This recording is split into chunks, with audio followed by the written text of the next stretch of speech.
Welcome back to the YouTube channel Malawi. Kamera zimuli bwanji konse kumene muli. Yeah, ndithu apa tipatseneko update ya from Israel, Iran, America. It will be just quick one.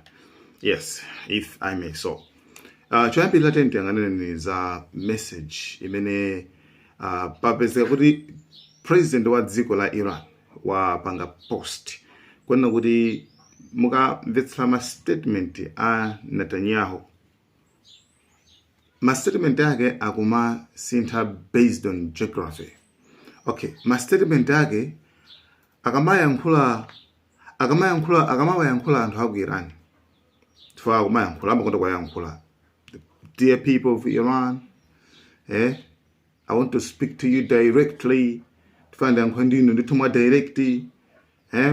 Nde pali nthawi zina amakayankhula sopano kwa America. Amakayankhula kwa America kuti zokhuza ndi Iran. Koma amayankhula zosiyana ndi zimene akuyankhula ma Iranians. Kenako akamayankhula azinzake like aku Israel amayankhula so nkhani yosiyana. Ndeti ndiyambe nkhani yoyambirira imene ndithu Netanyahu akamayankhula azinzake mazayinisi anzake ku Israeliko akamakamba nkhani ya Iran amati chani yeyu amawacha ma Iranians kuti ndi ma Amalekis mukapanga check mu Bible ndi zidzukulu za Esau zimene ali anthu like adani kwambiri. So ndimene amapanga describe anthu aku Iran kuti anthu aku Iran ndi ma Amalekis. אנחנו קראנו בפרשת השבוע, זכור את אשר עשה לך עמלק. אנחנו זוכרים. Chabwino. Number 2. Netanyahu amatijana akapita ku America akamayankhula zinzake. Iran amatijana nkhani khuza ndi Iran. Yeuja amanena kuti ma Iranians Iran akufana tu apange nuclear. Iran ifuna apange nuclear. Stopped. Iran could produce a nuclear weapon in a very short time. It could be a year, it could be within a few months. Akuchokopelewa teni sopano awayankhule ma Iranians.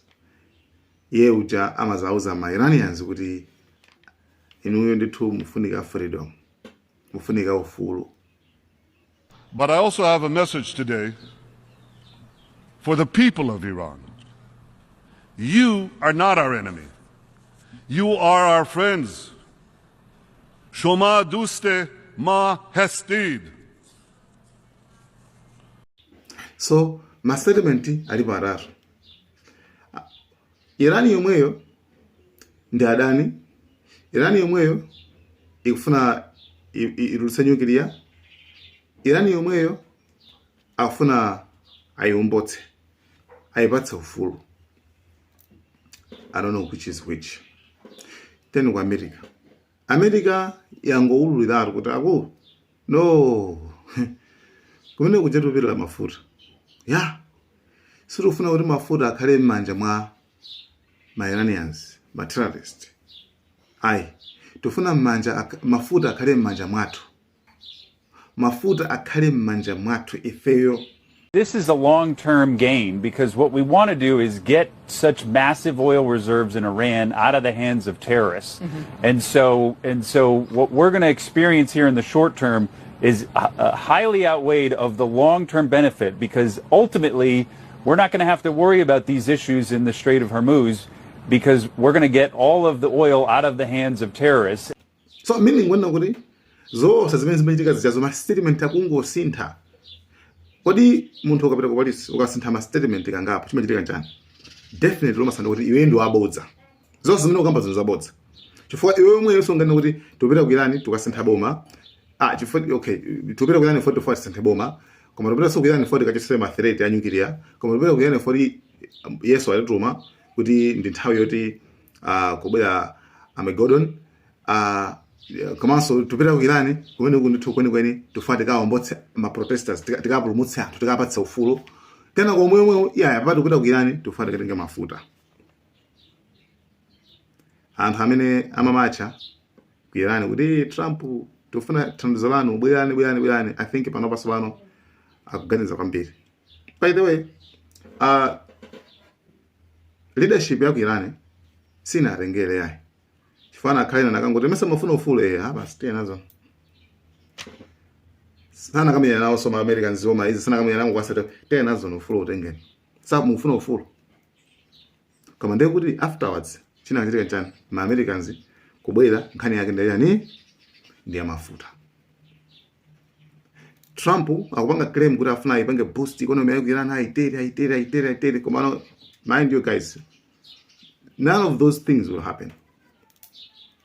Palibe chimechiza chitike pasina kuna nazo chizatsala apo chinoti kumene kuzango khala kuti bwinja kumene azingo tenga chiti chonse nakucha chabwino. Imeneyo inali nkhani ina.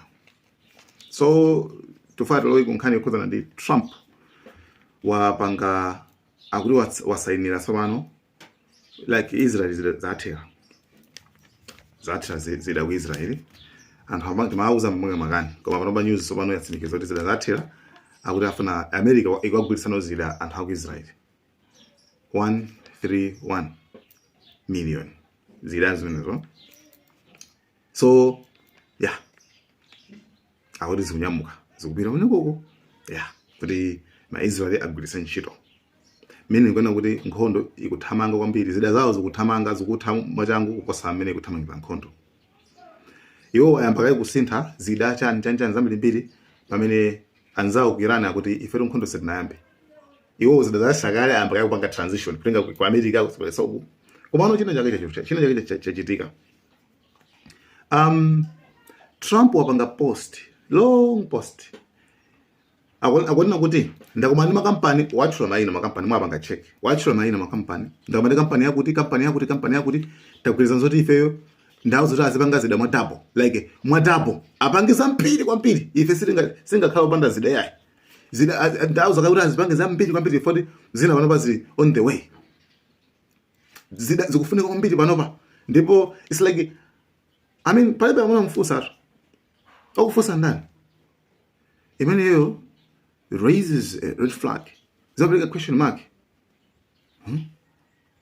Meaning kuti sometimes koma ngokhala kuti kufuna kupanga disrupt kusokoneza zinthu zina zake kusokoneza chilonga mchene azinzawo kuti Iran sina ukakuti ayi papanda kumani maka waya kumani ma CEOs ngati iwo amene kuti zidazipo zambiri kwambiri Trump mukapanga check post yake awili dokumandi company yakuti makampani I think watchula 5-6 amenaje makampani opanga zida ndawuza kuti mupange zambiri muzipanga madapo 4 times muzipanga ma times chifukwa papa nkhondo ikuoneka zoti basa papa ndemezilili akulu zida sambanga ngati kamba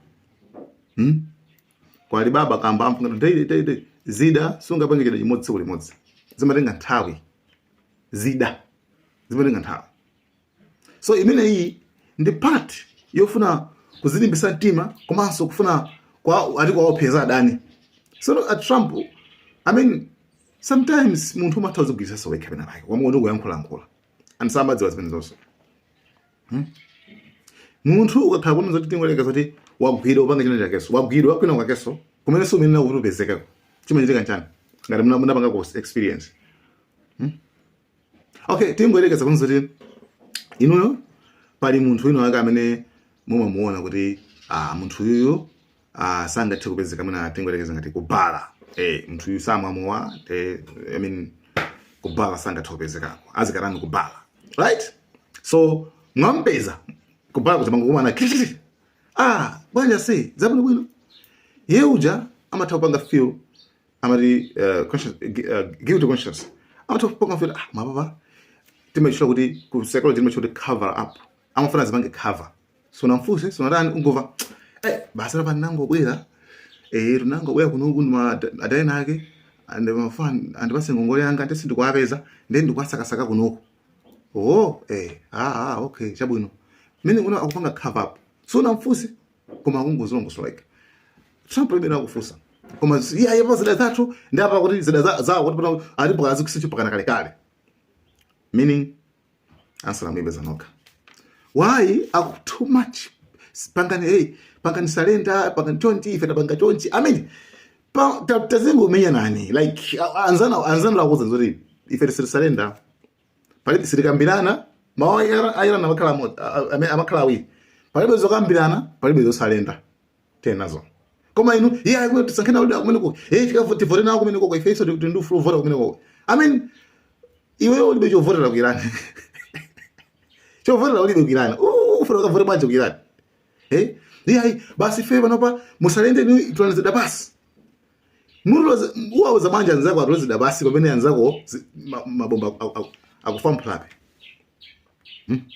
I mean china chake siji bwino zungu banga indicate chintu chimodzi koma nkhani yakulu ndio mweja